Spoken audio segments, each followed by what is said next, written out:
Welcome मेरे प्यारे बच्चों। जब भी जैसे आप जेई मेन की बात करते हैं, जेई मेन की तैयारी स्टार्ट करते हैं, तो सबसे पहले आपके लिए क्या इंपॉर्टेंट है, आपको ये समझना होगा कि हर सब्जेक्ट में क्या एनालिसिस रही है, क्या डायरेक्शन रही है एग्जाम में क्वेश्चंस के पैटर्न की। अगर आपको वो एक कॉन्सेप्ट समझ में आ गया तो यू कैन एक्चुअली क्रैक और डीकोड जेई। तो जेई के अंदर मैंने फिजिक्स के लिए आपके लिए पूरी एनालिसिस कंप्लीट करके रख दी है।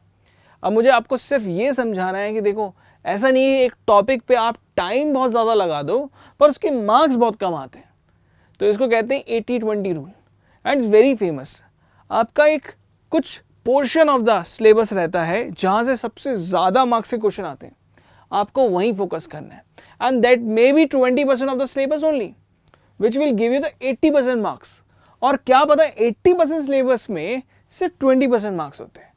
इसलिए ये एनालिसिस सबसे इंपॉर्टेंट है। जो भी एस्पिरेंट अभी अगर जेई की तैयारी में एग्जाम देने जा रहा है या फिर वो आने वाले टाइम में वहीं 2023 या 2024 में जेई की तैयारी करने वाला है, उसके दिमाग में ये वाली वीडियो हमेशा उसके साथ रहनी चाहिए।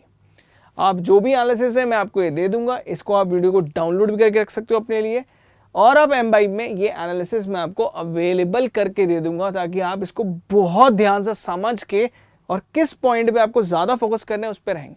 वैसे तो आप मेरे साथ तैयारी करते रहोगे तो ऑब्वियसली मैं आपको ये सारी चीज़ें ऑलरेडी इस पे फोकस करके ही पढ़ाऊंगा, बिकॉज सारी चीज़ें नहीं जानने की ज़रूरत है लेकिन वो ज़रूर जानने की ज़रूरत है जहाँ से ज़्यादा मार्क्स आते हैं। हर एग्जाम में एक चीज़ सबसे इंपॉर्टेंट होती है, क्या पढ़ना है, उससे ज़्यादा कई ज़्यादा इंपॉर्टेंट होता है क्या नहीं पढ़ना है या फिर किस चीज़ से हम थोड़ा छोड़ सकते हैं उसे, जहाँ पर हम थोड़ी कम टाइम में ज़्यादा क्वेश्चन को खींच सकते हैं। सो मैं हूं Akash Tyagi, your physics expert, and let me start with this analysis of JEE Mains. तो मैं बात कर रहा हूं उन सारे श्योर शॉट या श्योर क्वेश्चन जो जेई मेन 2022 या 2023 या 2024 उन सब में आ सकते हैं, बिकॉज पैटर्न को एनालिसिस मैं करते जा रहा हूं और हर बार मैं हर जेई के लिए एक बार एक पैटर्न एनालिसिस जरूर रखूंगा ताकि आप उसमें फोकस करके समझ सको कि भैया यहाँ पर मार्क्स ज़्यादा आते हैं, इसको ज़्यादा फोकस करना है। तो स्टार्ट करता हूँ। This is my credential which is very good, like most of the exam I clear, I am also from UPSC. Point है फिजिक्स के अंदर, जेई मेंस के अंदर कितनी मैंने यूनिट बांटी है, दैट इज 7। उसके अंदर कितने चैप्टर बांटे हैं, दैट इज 22। और टॉपिक कितने हो गए मेरे 97। इसके आगे और कॉन्सेप्ट भी आएंगे विच इज अप्रॉक्सीमेटली 4000। तो बहुत ही सब टॉपिक अगर बोलूंगा तो 2000 से ज़्यादा टॉपिक सब टॉपिक के अंदर आते हैं, पर कहाँ से ज़्यादा आता है ये जानना सबसे ज़्यादा ज़रूरी है। तो उसकी एनालिसिस मैंने आपको करके रख दी है। तो विद रिस्पेक्ट टू दैट, मैंने जितना फिजिक्स का सिलेबस था उससे जितने प्रीवियस ईयर क्वेश्चन आए हैं चैप्टर वाइज मैंने सारे लगा के आपके सामने रख दिए। Now this become a very complex data जिसको अगर आप समझना चाहोगे तो थोड़ा बहुत दिक्कत आ सकती है, पर मैं आपके लिए इसको सॉर्ट आउट करके दूंगा कि भैया यहाँ पर फोकस ज़्यादा करना है, यहाँ पर कम करना है। और इस डेटा पे कभी भी आपको ये नहीं समझना कि यार ये ज़्यादा आता है। अगर आप वैसे देखोगे तो यू विल गेट कि 4% 5% के अराउंड सभी रहते हैं। हाँ, कुछ चीज़ें बहुत ही कम है, like thermal properties of matters 2.5%। क्या इसको छोड़ दे? नहीं यार, थर्मोडायनेमिक्स तभी तो बढ़ पाएगा तू। तो थर्मोडायनेमिक्स और थर्मल प्रॉपर्टी दोनों को मिलाएगा तो कितना हो जाएगा? 7%। 7% तो इस पूरी लिस्ट में और कहीं दिख नहीं रहा, यही दोनों है। तो यू नीड टू अंडरस्टैंड किस पॉइंट को आप छोड़ सकते हो, किस पॉइंट को नहीं छोड़ सकते। आपको समझना पड़ेगा क्या इंडिपेंडेंट टॉपिक है। अब इलेक्ट्रोस्टैटिक्स देखो 8%। कितने क्वेश्चन है? 166 क्वेश्चन आए प्रीवियस ईयर, इतने ज्यादा। 133 question from current electricity only, 120 from magnetic effect, 115 from electromagnetic induction, 146 from electronic device. So इसको लोग छोड़ते हैं, मतलब क्यों छोड़ना है? एंडिंग पॉइंट में आते मुझे सर ये हो नहीं वाला, इसको मैं छोड़। अरे यार वो सबसे इजी टॉपिक है, इतनी ज्यादा वेटेज रखता है, आता ही आता है, छोड़ना है तो ईएम वेव छोड़ दे। पर वो भी क्यों छोड़े? पॉइंट ये है कि अगर मैं ये सारी चीज़ों को देखता हूँ तो it become a very huge very complex data. But क्या इस डेटा को और थोड़ा तोड़ के मैं सिंपल कर सकता हूँ कि सर अब मुझे ये बता दो कहाँ पर ज़्यादा मुझे मेहनत करनी है। क्या काइनेमैटिक्स से और laws of motion, sir laws of motion में कितना टाइम पढ़ता हूँ, 3% आता है सिर्फ। भैया ऐसा नहीं, फ्लो में चलते हैं। यू टू अंडरस्टैंड कि कहाँ से ज़्यादा आता है।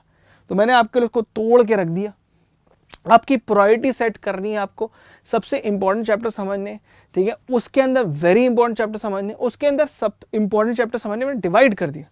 एक है आपका इंपॉर्टेंट, एक है वेरी इंपॉर्टेंट, एक है मोस्ट इंपॉर्टेंट। मोस्ट इंपॉर्टेंट पे सबसे ज़्यादा फोकस करना है, ये कैटेगरी में मैंने डिवाइड करके आपको रख दिया। अब मैंने बोला था मोस्ट इंपॉर्टेंट चैप्टर कौन कौन से, electronic device, rotational motion, magnetic effect, current electricity and electrostatic, ये सबसे मोस्ट इंपॉर्टेंट मैंने टॉप वो चैप्टर निकाल लिए जहां से आप देख सकते हो 129, 133, 166, 130, 146 प्रीवियस ईयर क्वेश्चन आए। अच्छा, कई लोगों को लग रहा हो सर इतने सारे क्वेश्चन कैसे आ गए पिछले 9 साल में। आपको पता है कि मतलब ड्यूरिंग दैट कोविड टाइम बहुत ज़्यादा एग्जाम भी हुए थे, तो 19, 20, 21 इन सब में ज़्यादा नंबर ऑफ एग्जाम्स हुए थे, तो नंबर ऑफ एग्जाम ज़्यादा होंगे, नंबर ऑफ क्वेश्चन ज़्यादा है, बट स्टिल उनकी वेटेज, मतलब ये एक बैलेंस वेटेज है, उसमें ये सारे बड़े इंपॉर्टेंट टॉपिक है। तो मैंने ये आपके टॉप वाले चैप्टर निकाल लिए, मोस्ट इंपॉर्टेंट है, ठीक है। इसके बाद वेरी इंपॉर्टेंट क्या है, मतलब इससे हल्का सा कम है, 100 या 100, 120 से ऊपर है और 100 के आसपास है। कौन कौन से, फिजिक्स एंड मेजरमेंट, मतलब एरर वाले जितने भी डिवाइस वाले चैप्टर है, kinematics, work energy theorem, properties of solid liquid, thermodynamics और प्रॉपर्टीज साथ में जोड़ दूंगा, electronic magnetic induction, ray optics and atom and nuclear, इनको नहीं छोड़ना है, they are very very important. हाँ, मोस्ट इंपॉर्टेंट आपको क्लियर है, वो तो आप बिल्कुल नहीं छोड़ सकते, वेरी इंपॉर्टेंट बिल्कुल नहीं छोड़ना है। इंपॉर्टेंट चैप्टर ये हैं, इनके थोड़े क्वेश्चंस थोड़े इन सब रिलेटिवली सबसे कम है, जिसमें अगर आप 90 से ऊपर क्वेश्चन देख रहे हो तो उनको जरूर करना है, छोड़ना ही नहीं है। हाँ, आपको कुछ क्वेश्चन बहुत कम मिल रहे हैं, you can leave in the and, कि आप छोड़ सकते हो, रिस्क ले सकते हो, पर हर जगह रिस्क क्यों लेना, जब हम पूरा उसको पढ़ सकते कम टाइम में, तो हम उसी को फोकस करेंगे। अब आते हैं इन सारे चैप्टर के अंदर मोस्ट इंपॉर्टेंट टॉपिक कौन कौन से। सर टॉपिक भी तो होंगे कुछ, मतलब एक तो हो गया चैप्टर, बड़े बड़े कैटेगरी को समझ लिया, अब आप चैप्टर को देख के जज नहीं करोगे, क्या पता एक चैप्टर इसके में सबसे ज्यादा क्वेश्चन आते हैं पर उसका एक ही टॉपिक सबसे ज्यादा इंपॉर्टेंट, तो पूरा चैप्टर पे इतना फोकस ना करके पूरे चैप्टर को थोड़ा थोड़ा स्लोली फंडामेंटल बनाएंगे, पर हाँ जो मोस्ट इंपॉर्टेंट वहां सबसे ज्यादा प्रैक्टिस करेंगे क्वेश्चन की। दैट्स इट, इतना काम करना है मेरे को, इसके अलावा कुछ नहीं करना। तो मैंने भाई निकाल लिया, इलेक्ट्रोस्टैटिक मेरा सबसे इंपॉर्टेंट, अगर मैं एक चैप्टर की बात करूं सबसे इंपॉर्टेंट है। अब मैंने उसके अंदर देखा भैया इसको डिवाइड करके देखता हूं कहां से ज्यादा मार्क्स का आ रहा है। भैया मैं सारी परसेंटेज सेट कर दी, कहीं से भी आप पूछोगे मैं आपको बता दूंगा कि इतना परसेंटेज यहां से आ रहा है। अब मुझे क्या दिख रहा है कि भैया 10% या 10% से 20% की रेंज में सबसे ज्यादा कौन कौन से टॉपिक है। तो मैंने चैप्टर निकाल लिए, सबसे पहले capacitor and capacitance, highly important भैया, सीरीज पैरेलल कैपेसिटर वाले क्वेश्चन आने के चांस सबसे ज्यादा, इतना ज्यादा परसेंट अकेला ही लेके बैठा है। Combination of capacitor series parallel वाला, मतलब कैपेसिटर कैपेसिटेंस एक बेसिक कॉन्सेप्ट, अगर आप जोड़ दोगे दोनों के तो ये 13% और ये 20%, मतलब 1/3 सबसे ज्यादा मार्क्स आ रहे हैं, लेकिन यहीं से सबसे ज्यादा आ रहे हैं। और कहां से ज्यादा आ रहे हैं, एनर्जी स्टोरेज, सर कैपेसिटर ही भरा हुआ है क्या इसमें, यस मेजरली कैपेसिटर पे ही क्वेश्चन है, ठीक है। अगर आप कैपेसिटर को ही जोड़ दोगे तो मेजर पार्ट बन जाएगा, तो approximately 50% of the chapter capacitor पे ही, तो कैपेसिटर छोड़ सकते हो, बिल्कुल नहीं छोड़ सकते। इलेक्ट्रोस्टैटिक में कुछ छोड़ना है तो कुछ छोड़ना है तो भाई कंडक्टर छोड़ दे, तू नहीं आता ही नहीं, मान के चला आएगा ही नहीं, ठीक है। कुछ लोग कोलाम लॉ में जिंदगी भर पूरी जिंदगी निकाल देते, अरे फंडामेंटल है, जरूरी है, लेकिन यू नीड टू अंडरस्टैंड कि वहां इतने क्वेश्चन करने की जरूरत नहीं है, फंडामेंटल समझो, बेसिक क्वेश्चन करो, चलो आगे बढ़ो। पर किसके क्वेश्चन भर भर के कर रहे हैं आपको, कैपेसिटर्स के, ठीक है। बाकी आपके इस परसेंटेज है, अब इसके अंदर मैं आपको डिवाइड करके बता दिया भाई ये है, इनको मैं अलग से भी आपको जरूर दे दूंगा, इस पे मैं हर पीछे पे क्लास भी लेके चल रहा हूँ। अब यहाँ पर आ गए, यहाँ क्या हिसाब किताब है सर, ये रहा परसेंटेज। इलेक्ट्रॉनिक डिवाइस सेमीकंडक्टर लोग छोड़ देते हैं, छोड़ना नहीं चाहिए, ज्यादा मार्क्स आते हैं। अब इसमें से ज्यादा सबसे ज्यादा किससे आ रहे हैं, मुझे देख रहा है लॉजिक गेट, मुझे देख रहा है सेमीकंडक्टर डायोड, मुझे देख रहा है जंक्शन ट्रांजिस्टर। मतलब अगर आपने सेमीकंडक्टर पढ़ा, उसके बाद आपने अगर लॉजिक गेट छोड़ दिया एंड में, एंड और नॉर ये सब अगर आपने छोड़ दिया, तो आप ये समझ लो 20% वेटेज वाला टॉपिक छोड़ रहे हो, जो कि एक सिंपल टॉपिक है जहां से क्वेश्चन आने की प्रोबेबिलिटी इतनी हाई है कि आने ही वाला है, तो you can't leave that part.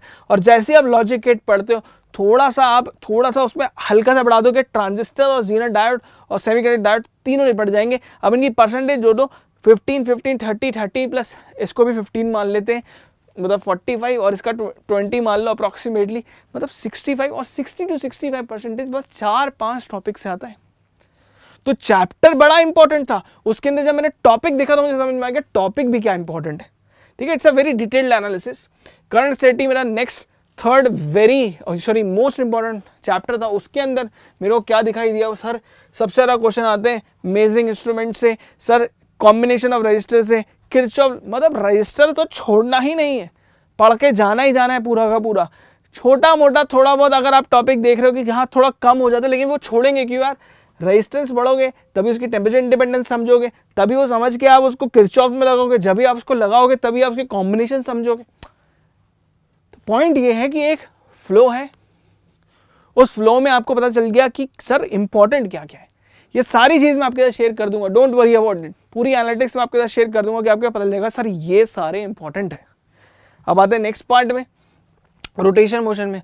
Rotation motion में लोग पढ़े जा रहे अरे समझो कहाँ से, मोमेंट ऑफ इनर्शिया नहीं छोड़ सकते, ठीक है, रिजिड बॉडी रोटेशन नहीं, ये सबसे, इस पे ज्यादा से ज्यादा क्वेश्चन सॉल्व करो।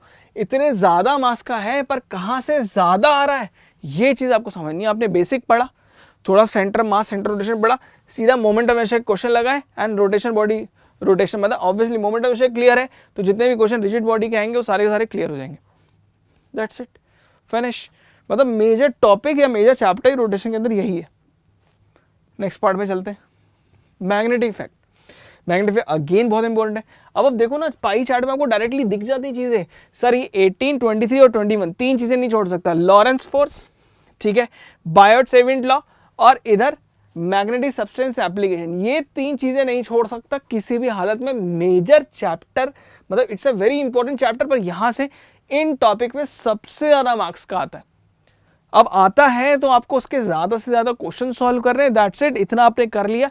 जो भी जिसकी भी वेटेज आपको 10% या 10% ज्यादा दिख रही है उनको तो आप बिल्कुल भी प्रैक्टिस के टाइम पे छोड़ नहीं सकते। इनके शॉर्ट नोट भी बनाने, वो भी मैं आपके साथ शेयर करूंगा, डोंट वरी।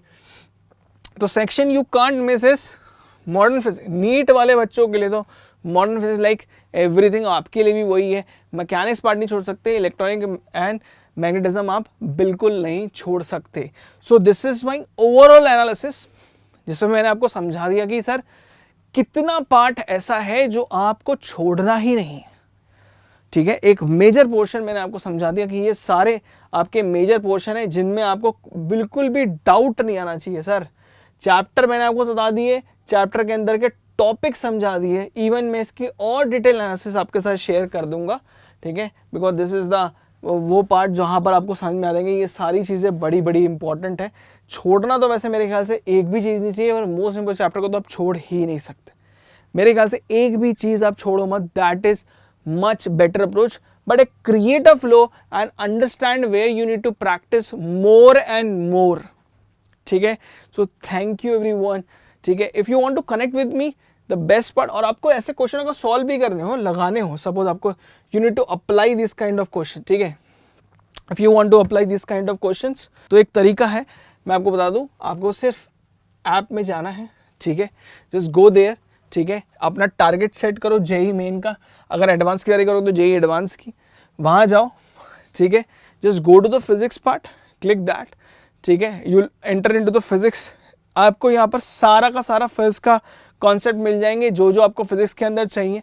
आपको प्रैक्टिस करनी है, प्रैक्टिस में आप चाहोगे आपको प्रैक्टिस में चीज़ें मिल जाएंगी। उसके बाद आप टेस्ट दो, टेस्ट के रिजल्ट्स से पता चलेगा कि आप कितना आगे इसमें आ गए हो।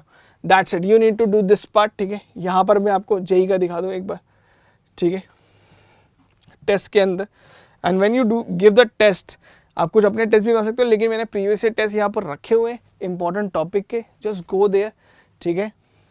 And to get to this part, मतलब नए नए टेस्ट, नए नए क्वेश्चन को अगर आपको अप्लाई करना और ये सारा डेटा चाहिए, तो एक डिस्क्रिप्शन में एक लिंक दिया हुआ है, उसको आप क्लिक करो, you will reach to that point directly, कोई डिस्टर्बेंस नहीं होगी। Just go to the video description, you will reach there, and ये डेटा भी मैं आपके साथ सारा का सारा शेयर कर दूंगा। So thank you everyone, take care. तैयारी कैसे करनी है वो मैंने बता दिया, अब तैयारी में क्या क्या करना है वो मैं आपके साथ शेयर करूंगा। Thank you everyone, keep imbibing, अब से आप एम्बाइबर हो। Keep imbibing. We believe in you.